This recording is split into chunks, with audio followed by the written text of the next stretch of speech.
Greetings, kids and nerds. I'm Lady Universe and White Nerdy, and sir, it's pretty close to a certain time of year. And also, because of a small schedule slip up, I realized that I should have done this earlier, and also should have mentioned it in the last video, but you know something? It's pretty close to my favorite time of year, and it's time for Lazy Universe Christmas Reviews! It is a magical trend. I go through a magical transformation only once a year. By using the power of Christmas, I become Lazy Universe Christmas style. I try to go for a Sailor Moon-esque thing, not that I've ever seen it, but also you guys have probably seen the Santa Jack that's back here at the decoration, and as well as the Christmas themed yarn Bulbasaur that my sister made me for Christmas time. I do not want him to fall. I think I put him up there, now I can't get him back. If he falls on me, he falls on me. But yeah, due to a little schedule slip up, I figured why not start my Lazy Universe Christmas theme reviews a couple days early instead of on the 17th like I intended. Yeah. Anyway, we're going to talk about one famous figure of Christmas, the Grinch. What does he have to do with the holiday season? Well, in 1963, he became a cult classic icon that existed on television standards. We all know about the Jim Carrey version and the Benedict Cumberbatch version, but long before that, The Grinch was actually the very first adaptation for one Dr. Seuss. So, does his version still hold up to this day? Also, this Christmas-themed review will only be like 15 minutes, so this video might be short. So, anyways, I pulled it out here, excuse me. So, let's dive back into classic Christmas favorites and see if the Grinch will either steal Christmas this year or if his heart will grow 10 sizes as expected. So, let's check out how Dr. Seuss's the 1963 or 1962 original How the Grinch Stole Christmas. And, as you guys all know, and yes, I do have them here, Sexy Saxophone Santa will make an appearance, but at the end of the video. So with that all said and done, let's dive back into the Christmas with How the Grinch Stole Christmas. We open up into a beautiful snowy landscape as we see the Who's are getting ready for Christmas, as they always do every single year, as it's their favorite holiday.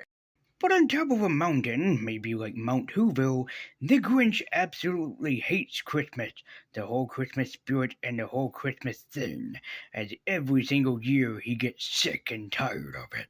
While every single year, the Who just celebrate Christmas and the whole Christmas spirit, they ever wonder why the Grinch doesn't celebrate alongside them. As he talked to his dog Max about how he hates the whole Christmas spirit and the whole Christmas thing, which is funny that this is the voice of the horror host himself, Boris Karloff. As the Grinch is sick and frickin' tired of how this always goes down, so this year he decides to do something to destroy the holiday.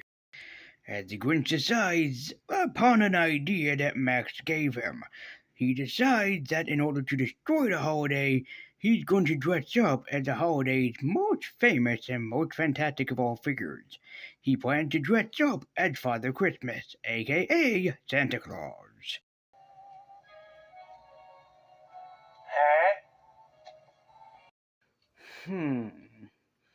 A horror-themed figure dresses up as a spirit of Christmas in order to try to take over the holiday, or in this circumstance, destroy it.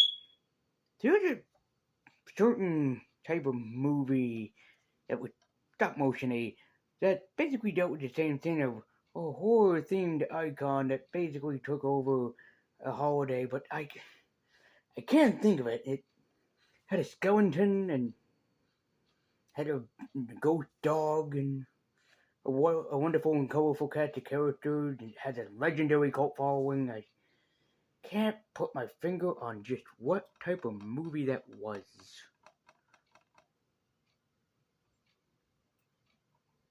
I wonder if Tim Burton took inspiration from The Grinch then.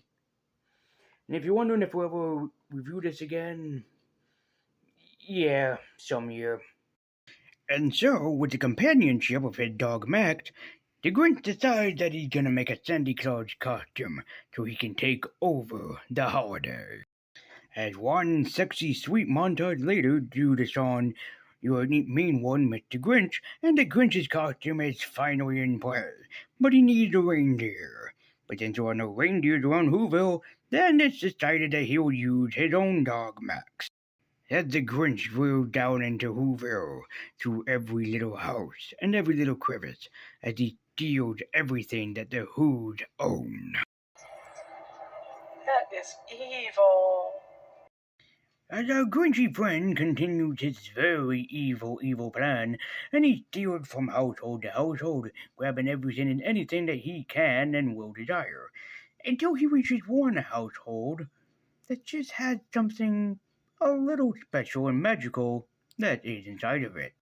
He awakens a little girl, Cindy Lou Who, no more than 2, as he is inspired by the little girl, which Cindy Lou Who just so happens to be voiced by a young June Foray. Most people would probably know June Foray from the Looney Tunes, specifically the voice of Witch Hazel, although most Disney fans would know her and recognize her, especially on her older years, as the voice of Grandma from Mulan. Yep, this cricket's a lucky one. So the Grinch, as evil as he is, keeps stealing everything that the Who's have. Present, trees, dinner, food, etc. Happy and content with his plan, the Grinch doesn't think of any consequences afterwards, thinking that the entire holiday had been destroyed. I've finally done it, and nobody, not even those stupid, pathetic Who down in Whoville, would ever dream to suspect that I have stolen everything. They'll lose the Christmas spirit and never have Christmas again. But that is until the Who's all gather round singing their song.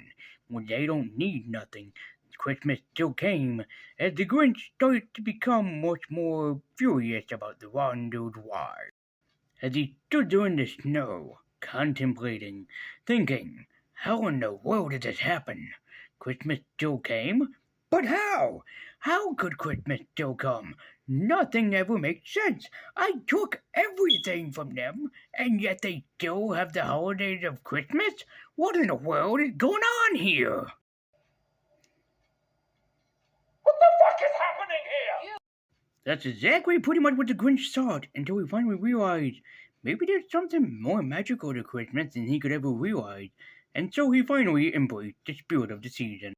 As also, it's medically impossible, but his heart grew to the size of, Superman's heart, and so he fully embraced the Christmas spirit.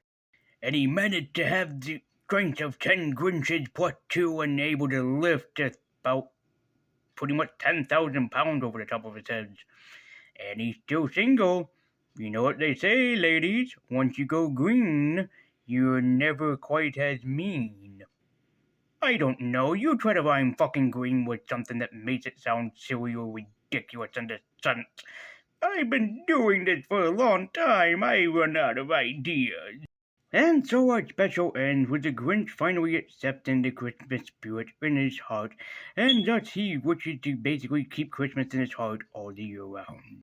And that was the Boris Karloff, Dr. Seuss original, How the Grinch Stole Christmas. Do I recommend it? Absolutely. This is a timeless classic, and for good reason. Despite its story being done 1,000 times before, like you might have seen it in The Christmas Carol, and like I stated before, Nightmare Before Christmas, it's still one of the best. And Boris Karloff, even though he's a master of horror, really does a good job as a storyteller. His voice was phenomenal. He was just a well crafted pick that just seemed to work for a story like this. Yes, Jim Carrey is great, and so is Benedict Cumberbatch, but they will never surpass what Boris Karloff has left behind. A legacy that will never be surpassed. Sure, Boris Karloff just sounds like he's just reading a story to children, but that's what makes it so magical, is that it just feels like a story that is enjoyed time and time again. And as those favorite stories that we had growing up, we still enjoy a small part of remembering those stories from our past. So, you should check out How the Grinch Stole Christmas, whether for yourself or for the young ones at home. This is still a timeless classic. The animation is still perfect and flawless. The voice acting is really well pitched, especially from Boris Karloff to, like I said, June Forehead, which was her first major acting performance role that she had long before the Looney Tunes and long before anything else that she had done. And this is successful as it proves that a lot of hard work can go a very long way. So I do recommend, if you can, to check out Dr. Seuss's How the Grinch Stole Christmas for this Christmas season.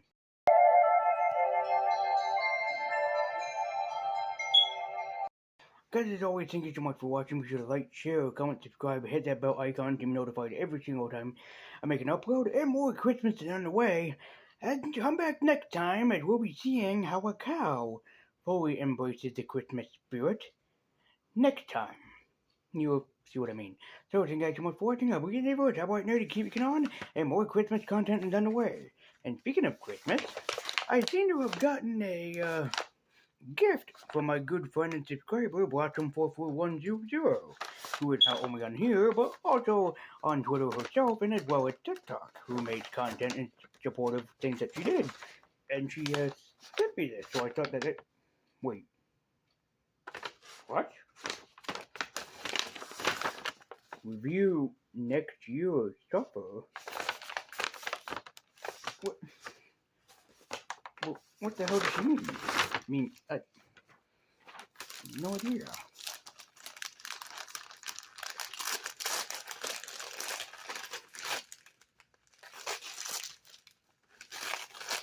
Oh. Oh. Oh no.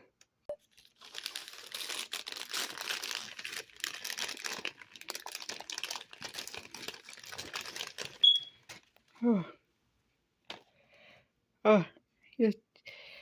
Uh, but, but, but, but, but, but, but, uh, but, I, it just, I can, but it just, I, just, no!